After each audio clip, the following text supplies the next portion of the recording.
I'ma keep it a bean. Stick to the script, every scene. This from last year, but they clean. Say to say, I'ma take something else, but it's winning team. Charlie Sheen, fam gang, the regime. I'm from Piney Green. This been overdue forever. Asked me when it was dropping, said never.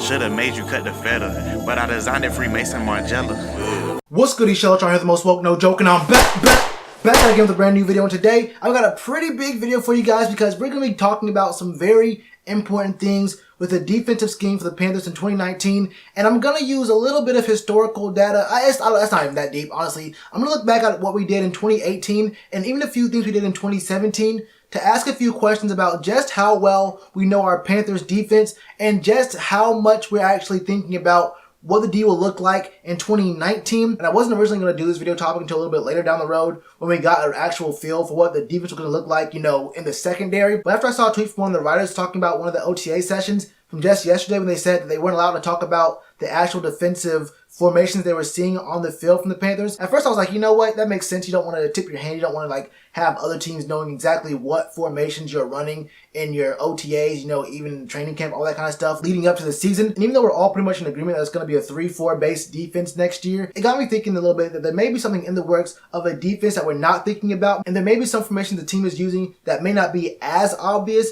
that they could be thinking about using a lot more in 2019. And I'll get to that in a second.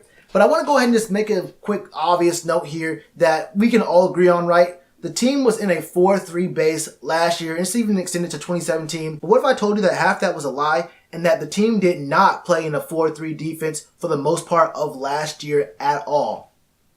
Probably think I was crazy, right? But look at this right here on your screen right here. What you'll see here is a spreadsheet of the defensive snaps of all the players on the team. Well, most players on the team. It's not going to get to like the very bottom of the list. But what you'll notice here is a few things. You'll see that Captain Munderland, our slot corner, played in 63.3% of all defensive snaps last year in 2018. And he was on the field the 8th most of any defensive player on the team. Now, what does that tell you? That tells you that maybe the team was actually running a nickel defense a lot more than we were running a 4-3 defense. And it's kind of weird to think about. I know we all recognize the team runs nickel a lot, but I'm pretty sure if you ask 99% of Panthers fans what they thought was on the field most often on defense, they would have said 4-3. They would have said 4 down linemen, 3 linebackers, but that was not the case in 2018. And 13% over a 50-50 split is not an insignificant proportion to see, you know, your slot corner on the field. 63.3% of the snaps, we had a nickel corner in there. That means that we were in a 4-3, presumably 37% of the time. When you put it in those kind of terms, it definitely sounds a lot more lopsided than you would have expected, especially if you thought that we were in a 4-3 base for the most part last year. And this right here isn't an assumption. This is actually supported pretty easily by the data that's right on the screen right here. You can see that Shaq Thompson, the guy who comes out for the most part during our nickel sets, was on the field for 33 less snaps than Captain Munderland. You think to yourself, wait. That's like what, 3% less snaps than Captain Munderland took? That's not all that big of a number. How can you with a straight face call it a 63%, 37% split? That's an easy one too, because you have to remember that Thomas Davis Sr. was out for the first 4 games of this season, and he's the guy who usually stays on nickel sets. So while he was off the field, while he was gone for the first 4 games, Shaq Thompson stayed on during nickel sets, and it wasn't until Thomas Davis came back that Shaq Thompson was the guy who left the field when we brought on Captain Munderland. Even though Thomas Davis Sr. was off the field for 4 full games, he still had more snaps than both Captain Munderland and Shaq Thompson at 650, which would be about 65% of all defensive snaps. And that's a huge step down for Thomas Davis Sr., especially when you consider that he was on the field for 793 snaps in 2017, which amounted to about 79% of all defensive snaps from 2017. Basically, it's about 1,000 snaps per season on defense. So you can, it's pretty easy math, honestly, to guess the percentage of the snap counts for these guys. So now that we've established the Panthers scheme was less 4-3 and more nickel based last year and probably even 2017, although I think Shaq stayed on more often in those nickel situations. That was a whole different situation with Captain Munderland. Won't get into that. That has me thinking just how much of the defensive philosophy is going to be changing this year with us changing our base and the way that we run our team, you know, running a 3-4 and a multiple kind of look. Are we going to devalue that nickel spot on the defense even more? Or will we still see that nickel slot corner guy on the field when we go to a 3-4 defense, meaning will the team be running a 3-3-5 defense? And this might sound crazy because, a lot of teams don't really run the 3-3-5 defense in the NFL at all. But is it really all that crazy to think that? Because even with the evidence showing us that the Panthers weren't running a 4-3 for the most snaps on defense last year, if asked, we would have all probably said that the team was running 4 down linemen, 3 linebackers for the most part. And even if we did believe that we were running more nickel, we would have probably assumed that it wasn't a 63-37% split in the two formations there. And I know we're going to be still throwing in some 4 down sets as well. We're not going to be going only specifically 3-4, but there was a pretty interesting article on footballoutsiders.com, which is where I'm getting all these stats from, the snap counts, all that kind of stuff. It's actually a really good site in general for football information. There was an article they put out just last year talking about the defensive schemes from 2017, the rise in the nickel defense, and how defensive bases aren't really all that popular on teams as much as you think. There's a lot of good information here, but there are 2 really big facts they mentioned about Carolina specifically that I think are very important to note in this context. The first is this quote right here, and keep in mind this is about 2017. He said that Carolina was the only defense to never stray from their front. They were a 4-3 defense and only went to a 3-man line on 26 snaps all season long, all of them in nickel defenses.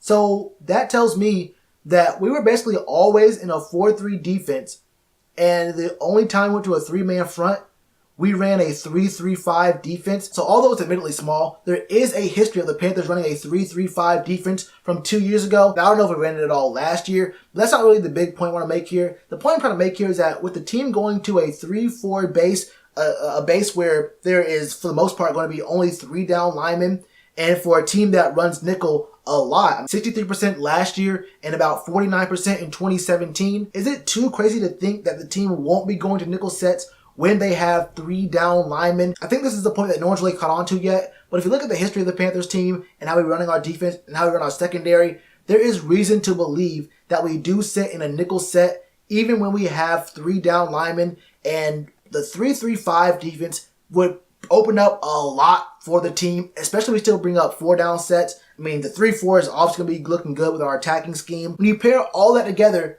with that tweet talking about how the reporters aren't allowed to, talk about formations they see, if they were only seeing 3-4 and 4-3, that really would not be that big of a deal. I know you don't want to leak out any information, but I'm not 100% sure if the team would actually care all that much if all they were running was 4-3 and 3-4. We basically broadcast out that the team's going to be running 3-4 this upcoming season of multiple defense. Ron Rivera's talked about it. The writers talked about it. I mean, it's pretty obvious from the makeup of our defense, especially our front 7, that the team's going to be looking at going more toward a 3-4 defense. And obviously we run 4-3, and teams can already scheme against. They've seen historically what our 4-3 looks like. They haven't seen our 3-4, but that tweet right there made me really believe that there might be a formation the team is practicing, team is running through, the team is looking at incorporating in 2019 that the other 31 teams in the NFL have not seen too often from each other, and definitely have not seen from the Panthers. Now, of the 26, 29 snaps in 2017, no one's scheming for that. No one's really looking at, okay, they ran this 26 times, like less than 1% of the time in 2017. They might bring this up again in 2 years, so let's probably look at this and maybe try to scheme around it. I honestly believe that we'll be seeing some 3-3-5 defense from the Panthers in 2019, and if I'm being real about it, we might see 3-3-5 a little bit more than we see a 4-3. I think we'll see a 3-3-5 a little bit more than we'll see 4-3, and that's only because we go against a lot of teams in our division already who are pass heavy and guys who can move that ball up the field without running it. Now, obviously, the Falcons and Saints have a really good running game, but didn't they both lose a guy who is pretty important to the run game? So they're probably going to be passing the ball a lot more. And then you look at the schedule outside the division, and you see a lot of teams that have mobile quarterbacks. But these guys aren't just runners. These are guys who can move out the pocket and still pass. So you want speed, but you also still want to have some coverage back there. This could be a very deadly defense if run right. And I think Coach Rivera, he said in his interview after the OTA day 2, he said he wants to try new things. He says he noticed a few things from last year that weren't working, some things that were working, and he wants to try to incorporate some new things. The 3-3-5 defense, it won't be the base. It won't be what we see most often, but I think it's more likely we use the 3-3-5 defense than it is that we completely abandon having a nickel corner on the field when we have 3 down linemen. And, I mean, the data supports it, honestly. I mean, the last few years, we've been using that nickel corner, that slot corner very often. And I would be very surprised and shocked if we only ever used a nickel corner with 4 down linemen. First of all, that'll give away a lot of things in our scheme. It'll be a pretty easy tell on what the team's doing. You can scheme around that. You can start looking at tendencies for, what down and distance, what situations the team runs 4 down linemen and they bring in a slot corner. It would be a very easy tell for offenses. But if you're throwing in 3-4, 4-3, nickel with 4 down linemen, and then 3-3-5, how do you play against this defense, especially with so many moving parts in the front 7? Now, look, I understand right now this is all conjecture. We obviously don't know at all. We don't know the whole story right now. But this is something to keep an eye on. I honestly do believe the Panthers will be running some 3-3-5 this upcoming season. Now, if I end up being wrong, I'm wrong. But this is not just some random thrown out kind of like hot take or whatever. Looking at the numbers, the Panthers do like having a slot corner on the field. And who's to say that they don't use a slot corner with only 3 down linemen? But that's all I got for you today, man. Just some food for thought. But I want to know your thoughts as well. Did you know that we ran more nickel last year than we did 4-3? Did you actually notice that we only had 2 linebackers on the field much more often than we actually had 3 linebackers? What are your thoughts on this whole 3-3-5 stuff? How much more often do you think we will be running a 3-4 set than we will have 4 down linemen? And if you think all this 3-3-5 talk is just nonsense or a hot take, whatever, then how much more often do you think the teams will be running a 4 down set than a 3-4 set? And do you believe the team will only ever bring in a slot corner when we have 4 down linemen? Let me know all your thoughts in the comments below. Peep that pinned comment. And as always, you already know what to do with that like button. Cheers to you, appreciate the chance. Been told y'all I been the man. Been told y'all I had the gift. Tell a friend to tell a friend. Real ones gonna recommend. Count this as another win.